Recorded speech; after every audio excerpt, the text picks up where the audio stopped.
Thoughts. Hey everyone, and welcome to Just Love. My name is Paula, and if you're new to my videos, click on the subscribe button and hit the bell so you'll be notified when I upload something new. It's no wonder we lose our train of thought 6 to 10 times a minute when you consider that we are exposed to 400 billion bits of information per second on an unconscious level and aware of 2,000 consciously, or something like that. We think 60 to 70,000 thoughts per day, and out of those 60 to 70,000 thoughts, 90% of them are the same thoughts that we had yesterday. The same thoughts will always lead to the same choices to the same behaviours, the same behaviours to the same experiences, and the same experiences will always create the same emotions. The same emotions will always create the same thoughts. Here's a thought: new thoughts, new choices, new behaviours, new experiences, new emotions, which will inspire new thoughts. And always remember, just because you have a thought, it doesn't mean it's true. It's just a thought.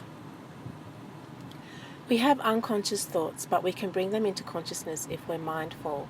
So all of those thoughts that say, you can't do that, or what if I don't like it, or what if I fail, or what if I make the wrong choice, those pesky, annoying thoughts, they're automatic, they're on autopilot, they're encoded in your body now because you've been playing them for so long that they've become a part of you, a part of your personality.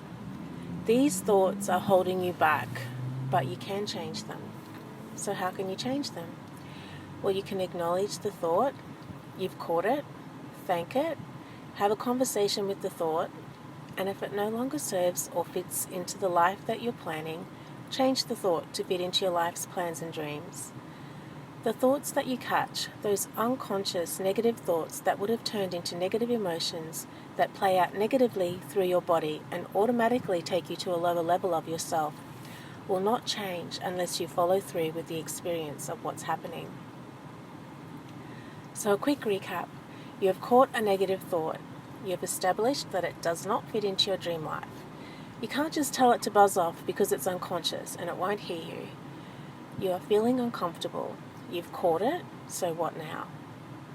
Well, you've stepped into the river of change, and yes, it will feel uncomfortable. But what do you want to do? Go back or move forward? You have a life of dreams to fulfill.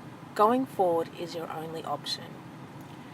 Crossing the river of change is going to feel like you're alone. It's going to feel like you've lost your power.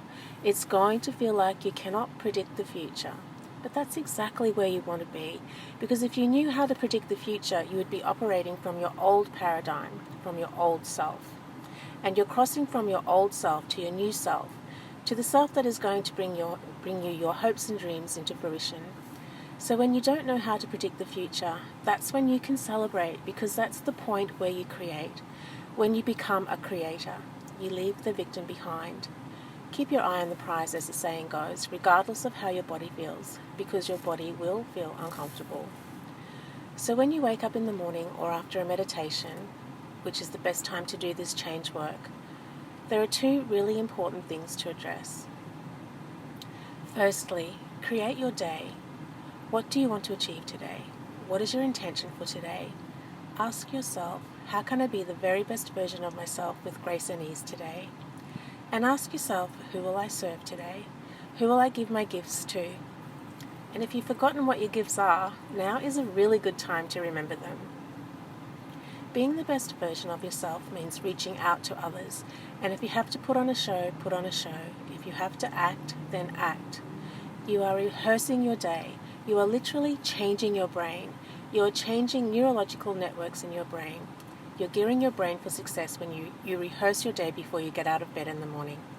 When you rehearse your day, when you take into consideration how you will serve, how you will act, how you will best present yourself, how you will be the best version of yourself, you are changing your brain's chemistry. And this is the second really important part. When you promise yourself that you are not going to get up out of your bed until you are in an elevated state, that means until you feel joy, compassion, love, happiness, appreciation, gratitude, joyfulness, peace, harmony, all of the wonderful high emotions, that actually changes your body's chemistry, gearing you for a perfect day, a day where your hopes and dreams play out. When you do this, you are teaching your body a new way of being in this life. You are teaching your body to be invincible. You are teaching your body to be fearless because you've already rehearsed it. You must get up in an elevated state though. That means you have the best possible opportunity of making your day play out the way that you planned. So a little more on achieving an elevated state. Be grateful for your beautiful life. Be appreciative and grateful and loving and compassionate. All those things change the chemicals in your body. Remember, every time we have a thought, we make a chemical. If we have good, elevated thoughts or happy thoughts, we make chemicals that make us feel good or happy. If we have negative thoughts or bad thoughts or insecure thoughts, we make chemicals that are making us feel exactly the same that we are thinking. So every chemical that is released in the brain is literally a message that feeds the physical body. Now the body begins to feel the way we are thinking. As an aside to this, and maybe you're feeling this way for whatever reason, maybe you feel like you don't even care anymore. Maybe you don't want to play this game because it's just all too hard for you at the moment. Remember, and even if you don't want to hear this, remember, what you think changes the way your body feels. It will take effort, but it will work.